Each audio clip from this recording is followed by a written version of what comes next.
오늘도 이곳에 모여 하나님께 함께 예배드리고 계신 여러분 모두에게 우리 주님의 은혜와 평화가 넘치시기를 바랍니다. 여러분, 우리는 지금 예수님께서 2000년 전에 이 땅에 오셨던 초림을 기억하고 언젠간 다시 오실 재림을 기다리는 대림절을 지내고 있습니다. 그래서 몇 주 전부터 우리는 예수님이 이 땅에서 어떠한 일을 하러 오셨는지에 대해서 살펴보고 있죠. 우리는 포도원 품꾼들 비유와 빚을 탕감받은 두 사람 비유, 그리고 잃은 아들을 되찾은 아버지 비유를 살펴봄으로써 예수님께서 이 땅에 오셔서 약한 자들과 함께 하시고 죄인들을 용서하시는 사역을 하셨음을 알 수 있었습니다.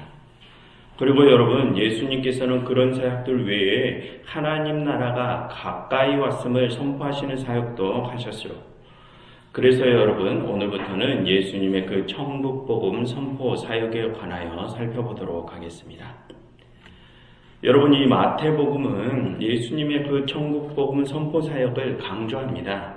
그래서 이 마태복음에는 예수님의 그 예수님께서 그 천국에 관하여 비유로 말씀하신 것들을 한데 모아놓은 곳이 있는데요. 그곳이 오늘 본문이 있는 마태복음 13장입니다. 그 중에서 오늘은 예수님께서 그 천국에 관한 비유들을 말씀하신 이유에 대해서 먼저 살펴보고, 그리고 다음 주부터 남은 대림절 기간 동안에는 그 비유들의 내용을 살펴보려고 합니다. 여러분, 오늘 화면이 조금 좋지 않지만 그래도 화면을 집중해서 잘 봐주시기를 바랍니다.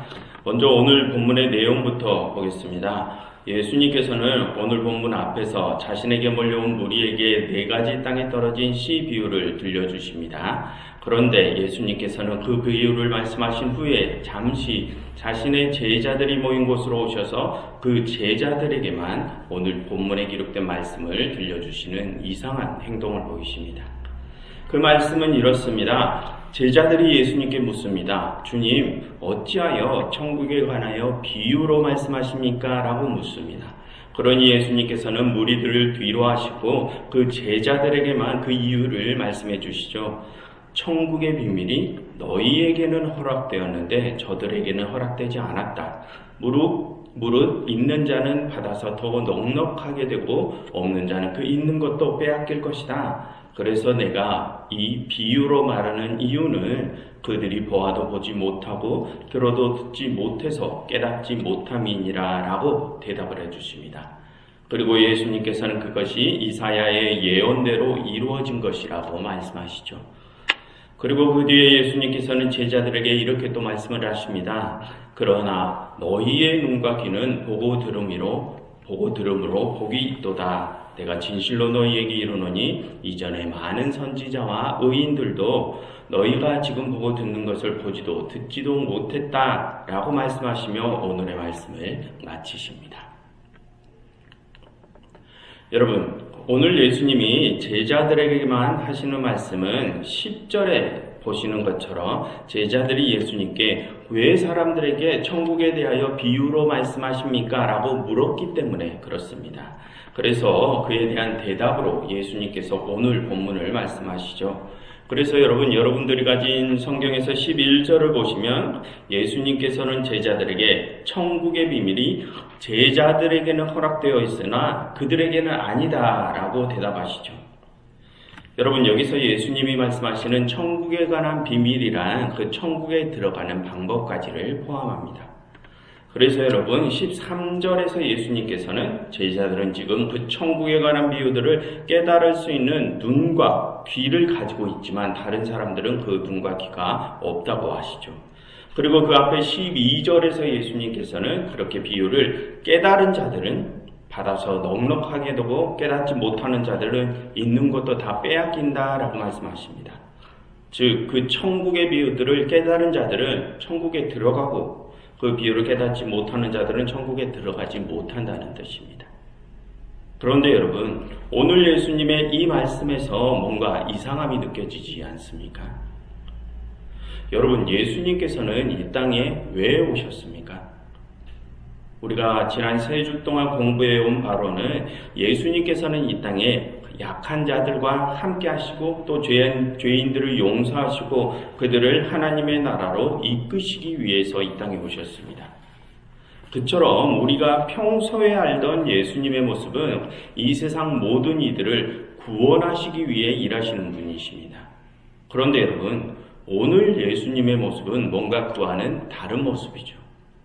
오늘 예수님께서는 자신 앞에 있는 사람들을 떼어놓으려고 하시는 듯한 느낌을 주십니다. 당신의 제자들은 천국에 들이려고 하시지만 다른 이들은 들이지 않으려 하시는 것 같습니다. 그럼 여러분, 오늘 예수님께서는 왜 평소와는 다르게 제자들 이외의 사람들에게 그렇게 냉소적인 모습을 보이시는 것일까요? 그리고 오늘 예수님께서는 왜 평소와는 다르게 천국에 가는 길에 대해서 사람들에게 친절히 설명을 해주시는 것이 아니라 마치 수수께끼 같은 비밀스러운 비유로 말씀하시면서 사람들을 혼란에 빠뜨리시는 것일까요? 이제 그 이유를 한번 알아보도록 하겠습니다. 여러분, 말씀드린 대로 이 마태복음 13장에서 예수님이 사람들에게 들려주신 천국 비유들은 비밀스러운 수수께끼 같은 것들입니다. 그런데 여러분, 원래 비유란 어떠한 사실이나 상황에 대하여 설명하기가 애매할 때 사람들의 이해를 돕기 위해서 사용하는 것이 비유죠. 하지만 여러분, 이 마태복음 13장의 비유들은 방금 예수님께서 말씀하신 것처럼 그것과는 반대의 역할을 합니다. 오히려 이 비유들은 천국에 관한 사실들을 마치 수수께끼처럼 사람들에게 비밀스럽게 감추는 역할을 하죠.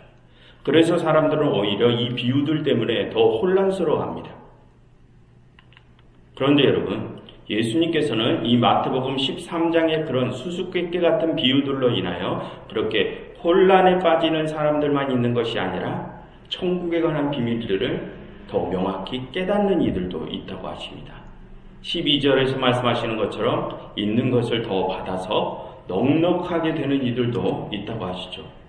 그럼 여러분, 그들이 누구입니까? 예수님의 제자들입니다.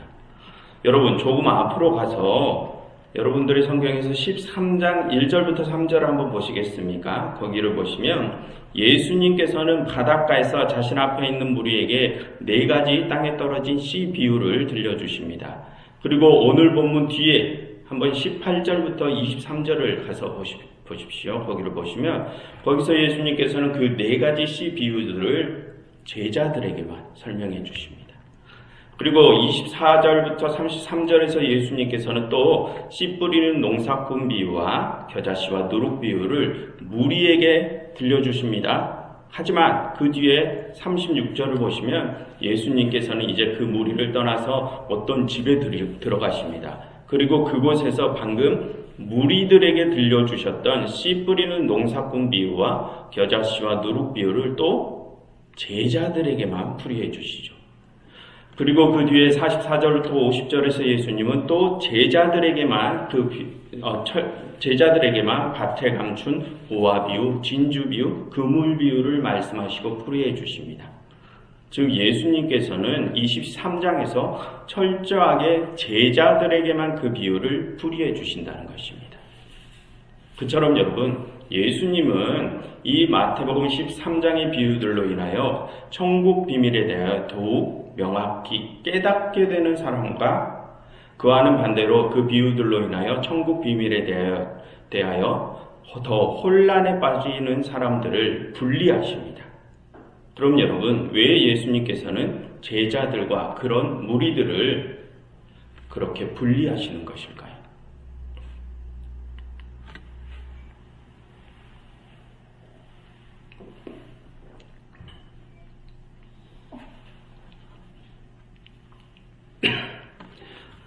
죄송합니다. 여러분, 이 천국 비유들이 모여있는 13장 바로 그 앞의 내용들을 한번 보시면 여러분 12장 38절과 39절을 여러분들의 성경에서 한번 찾아보시겠습니까? 12장 38절과 39절을 보시면 못 찾으신 분들은 화면을 보시면 됩니다. 거기를 보시면 서기관과 바리새인들이 예수님께 표적을 보여주라고 요구를 하죠. 그러니 예수님은 악하고 음란한 세대가 표적을 구한다라고 답을 하십니다. 그리고 12장 41절을 보셔도 예수님께서는 심판 때 니느웨 사람들이 일어나 이 세대 사람들을 정죄할 것이다 라고 하시죠. 이 세대, 지금 이 세대 사람들이 악하기 때문에, 지금 이 세대가 아니고 그때 당시의 세대 사람들이 악하기 때문에 심판을 받을 것이다 라고 말씀하시는 것입니다. 여러분, 여기서 우리가 주목할 것은 예수님께서 자신에게 표적을 구하는 그 유대 지도자들을 음란하고 악한 세대라고 표현하신다는 것입니다. 그리고 여러분, 이번엔 조금 더 앞으로 가셔서 11장 16절과 17절을 한번 보시겠습니까? 11장 16절과 17절입니다. 거기를 보시면 거기서 예수님께서는 또다시 이 세대라는 표현을 사용하시면서 이 세대를 무엇으로 비유할까? 너희를 향하여 피리를 보러도 너희가 춤추지 아니하고 우리가 슬피 울어도 너희가 가슴을 치지 아니한다 라고 말씀하십니다. 여러분, 이게 무슨 뜻일까요? 여러분, 그 말씀은 원래 예수님께서 세례 요한을 칭찬하시면서 하시는 말씀입니다. 여러분, 우리는 지난번에 누가복음 7장에서 예수님이 그 세례 요한을 칭찬하시는 장면을 이미 살펴보았죠. 그 장면과 똑같은 장면, 병행 본문이 지금 이 마태복음 11장의 내용입니다. 그럼 여러분, 그때 예수님께서는 왜 세례 요한을 칭찬하셨습니까? 그 세례 요한이 온전한 세례를 주는 사람이었기 때문입니다. 그리고 거기에 한 가지를 덧붙이자면 그 세례 요한만이 참 메시아의 길을 예비한 자였기 때문입니다. 그런데 여러분, 그때 바리새인과 서기관들은 그런 세례 요한이 주는 세례를 받았습니까? 받지 않았죠. 그래서 예수님께서는 말씀하시는 것입니다. 그들이 천국의 피리 소리가 울려도 춤추지 않는다고요. 즉, 그들은 세례 요한 같은 천국의 온전한 대변인이 전하는 천국의 알림을 깨닫지 못하는 자들이라는 것입니다. 그리고 또 거기서 예수님께서는 우리가 슬피 울어도 그들이 가슴을 치지 아니한다라고도 하시죠. 그럼 여러분, 그것은 또 무슨 뜻이겠습니까? 여러분, 아까 설교 초반에 말씀드린 것처럼 이 마태복음에서는 예수님께서 천국복음을 선포하시는 사역을 강조한다고 했었죠. 그래서 여러분, 이 마태복음에 소개된 예수님께서는 자신의 사역을, 그 천국복음을 가장 먼저 선포하시면서 자신의 사역을 시작하십니다. 그런데 그때 예수님께서 그 천국에 관하여 뭐라고 선포하시느냐? 마태복음 4장 17장에서 예수님께서는 회개하라, 천국이 가까이 왔느니라 라고 선포하십니다. 여러분, 그게 예수님의 천국 복음의 핵심입니다. 그럼 여러분, 방금 11장으로 돌아가서 11장 17절에서 예수님이 우리가 울어도 유대인들 그들은 가슴을 치지 아니한다라고 하시는 말씀이 무슨 뜻이겠습니까? 그들이 회개하지 않는다는 뜻입니다.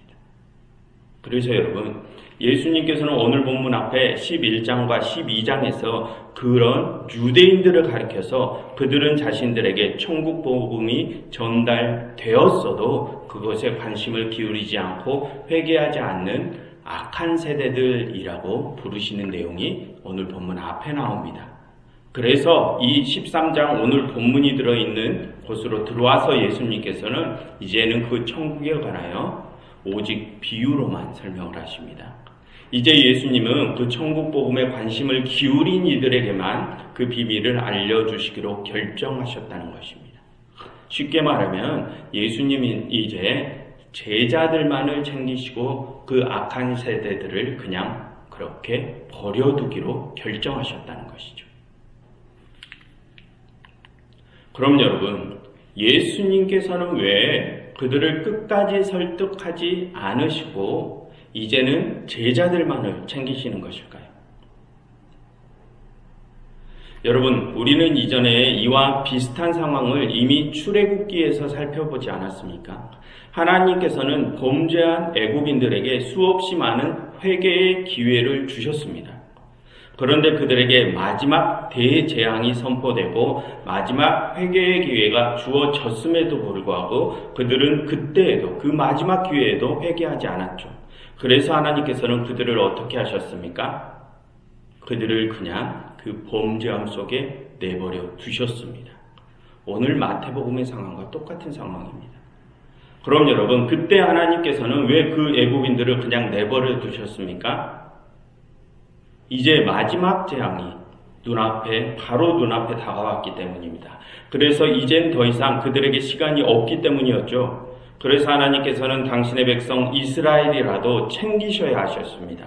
그렇지 않으면 그 이스라엘까지도 애국인들과 함께 그 대재앙에서 이룰 수 있었기 때문이죠. 그럼 여러분, 다시 마태복음으로 돌아와서 이제 예수님께서는 왜 제자들에게만 천국 비유를 풀이해 주시고 그 악한 세대들에게는 풀이해 주지 않으십니까? 예수님께서 아까 천국 복음을 선포하시면서 뭐라고 말씀하셨습니까? 천국이 가까이 왔느니라 라고 말씀하셨죠. 천국이 이미 눈앞에 다가왔기 때문입니다. 그러니 예수님께서는 이젠 자신의 백성들을 챙기셔야 합니다. 그렇지 않으면 어떻게 됩니까?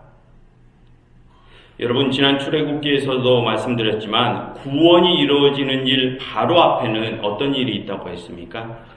심판, 대재앙, 심판이 있다고 했었죠. 그래서 심판과 구원은 원래 한 세트라고 했습니다. 그래서 예수님께서는 이제 눈앞에 다가온 그 천국 앞에서 자신의 백성들을 챙기셔야만 그 백성들이 심판을 통과하고 천국으로 들어갈 수 있습니다. 그렇지 않으면 그 심판에서 하나님의 백성들도 악한 세대들과 함께 멸망하고 말죠. 그래서 예수님께서는 이제 천국 복음을 비유로만 말씀하시고 그 천국 복음에 관심이 있는 이들과 관심이 없는 악한 세대를 분리하시는 것입니다.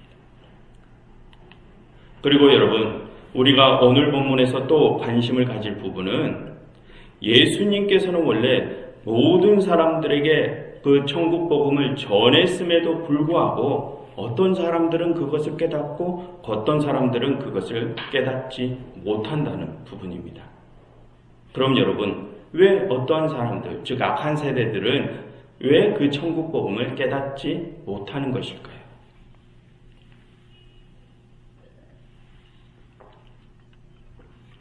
여러분, 우리는 이 천국, 즉 하나님의 나라에 관하여 종말론적인 관점으로 받아들이려 하는 경향이 있습니다. 천국은 주의 재림이 있을 미래의 어느 순간에 이루어질 곳이라고 생각하는 경향이 많죠. 그런데 여러분, 이 성경은 그 하나님의 나라를 그런 종말론적인 관점보다는 현재적인 관점에서 말하려 하는 경향이 더 큽니다.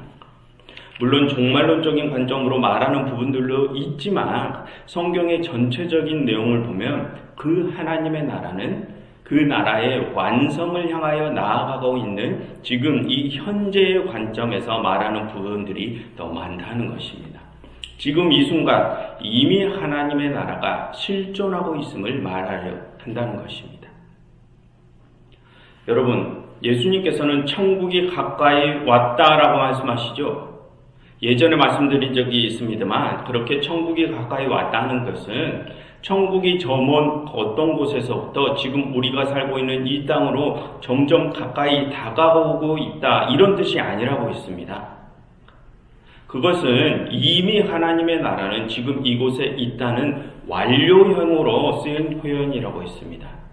그런데 여러분, 지금 우리의 주위를 둘러보면 아직도 악한 세대들은 존재하지 않습니까?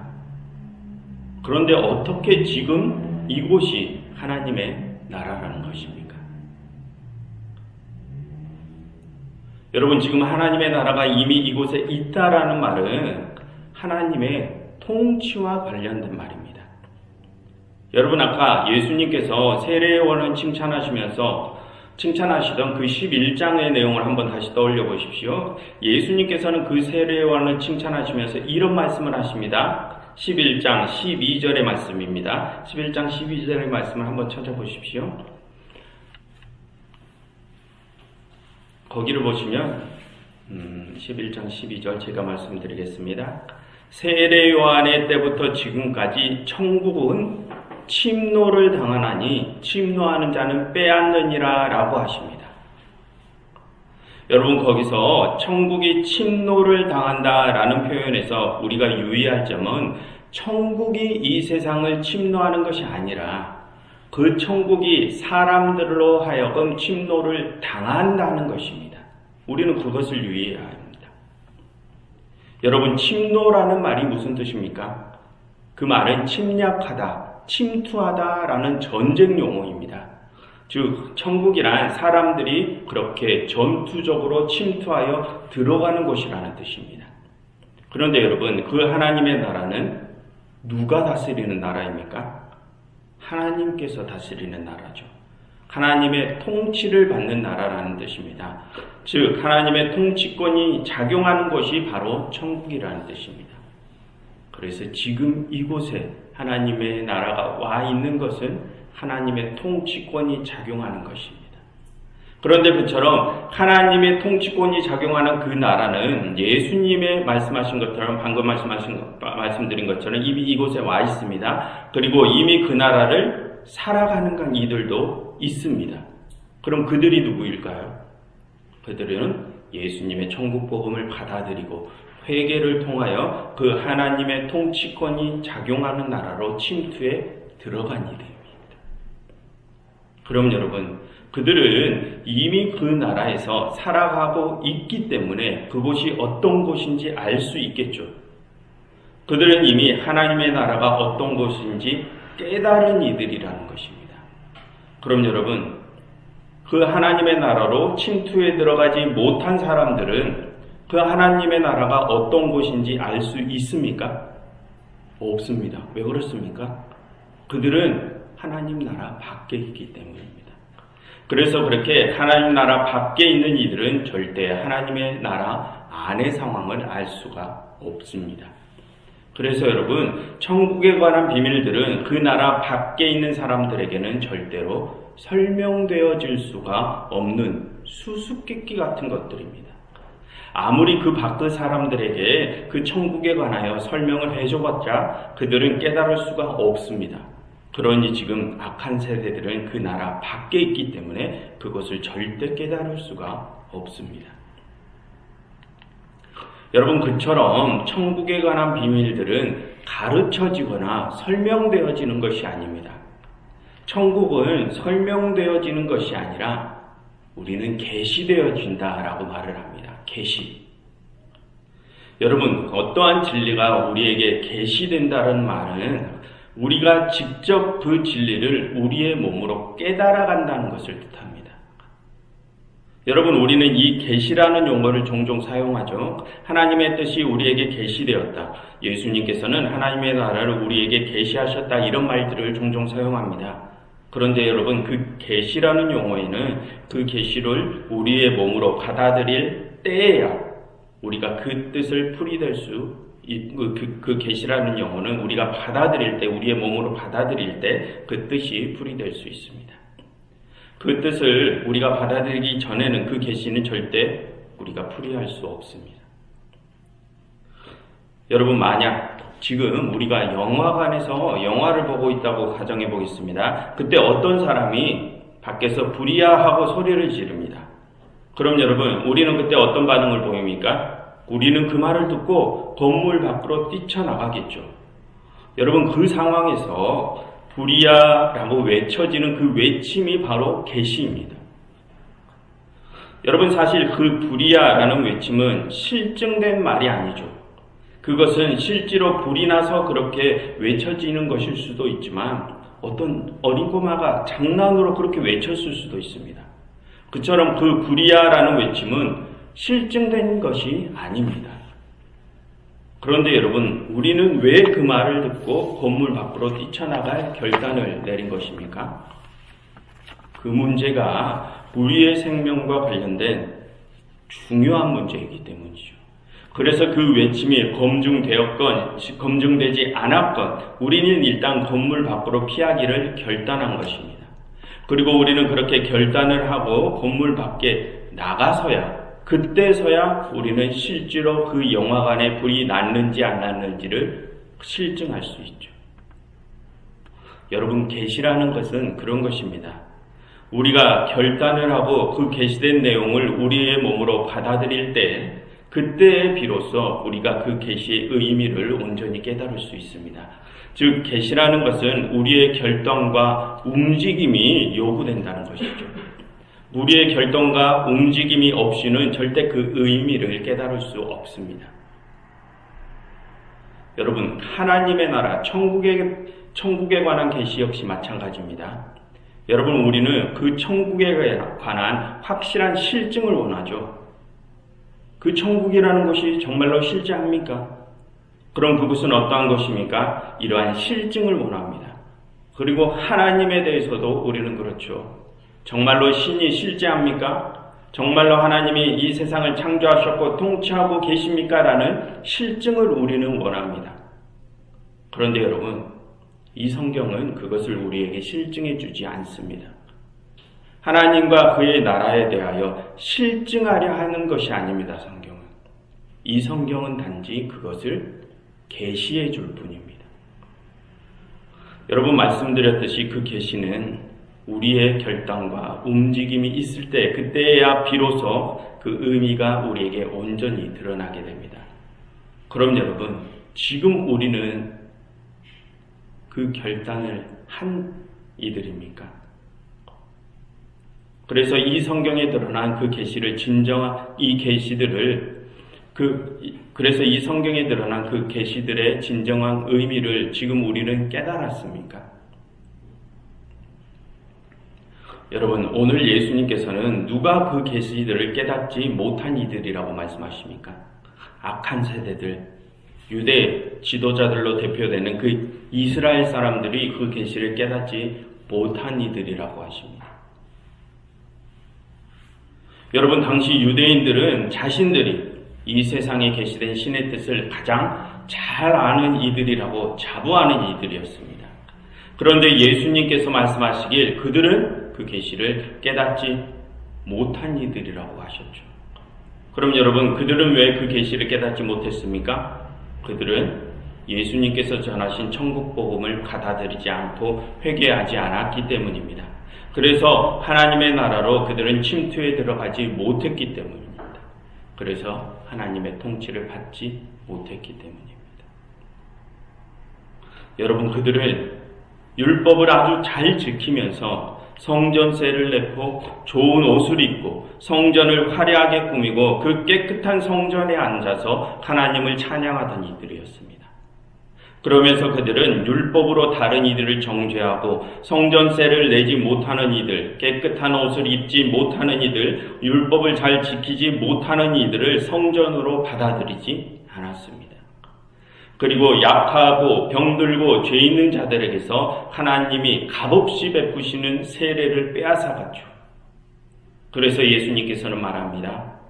그런 악한 세대들은 보아도 들어도 깨닫지 못한다라고 말씀하십니다.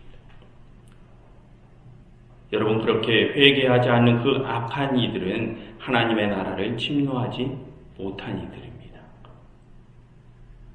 그럼 여러분, 지금 자칭 그리스도인이라고 자부하는 우리는 그들과 다른 모습을 하고 있습니까? 그 악한 유대인들을 무시하고 수천 년의 신앙의 전통들도 다 무시하고 오직 우리만이 예수님의 진정한 몸인 교회라고 자부하는 우리는 정말로 그 악한 세대들과 다릅니까? 여러분, 우리가 하나님의 계시를 정말로 깨달았습니까? 그래서 우리가 하나님 나라에 이미 침투에 들어가서 하나님의 통치를 받고 있는 이들입니까?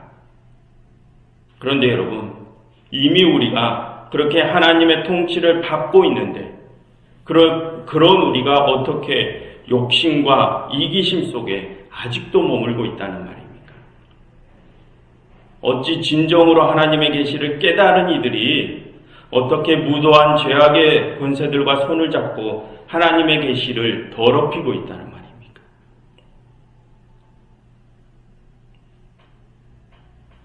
여러분, 이주의 우리나라에서는 믿을 수 없는 일이 일어났죠. 극악무도한 이들이 국민들을 짓밟으려 했습니다. 그들은 평소에도 온갖 거짓으로 국민들의 눈과 귀를 속여서 자신들의 배를 채우던 이들이었습니다. 그런데 이제 그것을 넘어서 자신들의 거짓이 들통나려 하니까 그것을 막기 위해 공권력을 무법하게 이용해 국민들의 목을 죄려 했습니다. 그런데 여러분, 더 통탄스러운 일은 그런 극악무도한 일에 수많은 자칭 그리스도인이라고 하는 이들이 함께 가담하고 또 대형교회들이 그 일을 감싸주려 한다는 것입니다. 여러분, 지금 우리나라 곳곳에서는 시국선언과 규탄 집회가 이어지고 있죠. 종교계도 마찬가지입니다. 불교계도, 천주교도, 그런 많은 종교계가 이미 시국선언과 규탄대회에 합류하고 있습니다. 심지어는 20살짜리 그런 어린 대학생들도 시국선언과 규탄대회를 하고 있습니다. 그런데 스스로 우리만이 진짜 교회다라고 외치는 이 한국의 교회들만이, 한국의 기독교 총회들만이 아직도 정부의 눈치를 보면서 아무런 소리도 내지 못하고 있습니다. 여러분, 그런 우리가 정말로 하나님의 통치를 받고 있는 이들이 맞습니까? 여러분, 예언자 이사야와 예언자 예레미야는 범죄한 이스라엘의 회개를 선포하기 위해 그 이스라엘의 권력자들에게 홀로 나아갔습니다. 예언자 요나도 범죄한 나라 니느웨의 회개를 위해 그 막강한 힘을 가진 국가를 상대로 홀로 나아갔습니다. 여러분, 모세도 하나님의 부르심을 받고 그 혈혈 단신의 몸으로 당대 최고의 거대 제국인 애굽을 상대하러 갔습니다. 그들은 하나님께서 그들의 뒤에 계시기에 그 혼자된 몸으로 세상의 거대한 권세들을 상대하러 간 것입니다. 여러분, 아무것도 가진 것이 없지만 그렇게 하나님의 힘을 빌려서 이 세상의 범죄한 권세들에게 당당히 맞서는 이들이 교회들 아닙니까? 이 교회는 그렇게 범죄함과 맞서기 위해서 하나님의 부르심을 받은 이들이 아닙니까? 하나님께서는 그 죄악의 권세들과 맞서라고 우리에게 힘과 능력을 주시는 것 아닙니까? 그런데 지금 우리 한국교회는 뭐가 두려워서 그 범죄한 이들의 눈치를 보며 아무런 소리도 내지 않는 것입니까? 그러고도 우리가 하나님의 부르심을 받은 이들이라고 할 수 있습니까? 여러분, 우리 한국교회는 일제강점기에 이 나라를 위해서 목숨을 바쳐서 죄악의 세력에 투쟁하던 이들이었습니다. 그런데 어찌 그 짧은 시간에 지금 우리의 교회들이 이렇게까지 되었단 말입니까? 여러분, 하나님께서 그렇게 욕심과 이기심에 취해서 약한 자들을 짓밟는 자들과 손잡은 우리를 가만두고만 보시겠습니까? 여러분, 2000년 전에 예수님께서는 자칭 하나님의 백성이라고 자부하던 유대인들을 내치셨습니다. 자신들만이 신에게 선택받은 자들이라고 자부하던 그들을 예수님께서는 악한 세대들이라고 칭하셨습니다. 그런데 우리라고 하나님께서는 가만두고 보시겠습니까?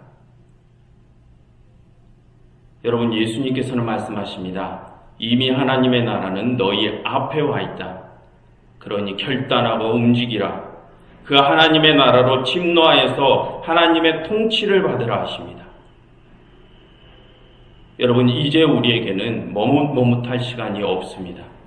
천국이 이미 우리 앞에 와 있고 하나님의 심판이 지금 우리를 기다리고 있습니다. 그러니 여러분, 이 예배를 함께 들으시는 여러분들만이라도 이제는 결단하시고 움직이십시오. 그리고 그 하나님의 나라로 침노하시고 그곳에서 하나님의 통치를 받아서 움직이십시오. 그래서 무도한 죄악의 세력들과 단절하시고 하나님 앞에 똑바로 설 수 있는 우리가 될 수 있기를 간절히 바랍니다. 기도하겠습니다. 하나님, 저희를 이제는 결단하게 하시고 지금 이 순간 저희가 하나님의 통치를 받아 움직일 수 있게 하시옵소서. 예수 그리스도의 이름으로 기도드렸습니다.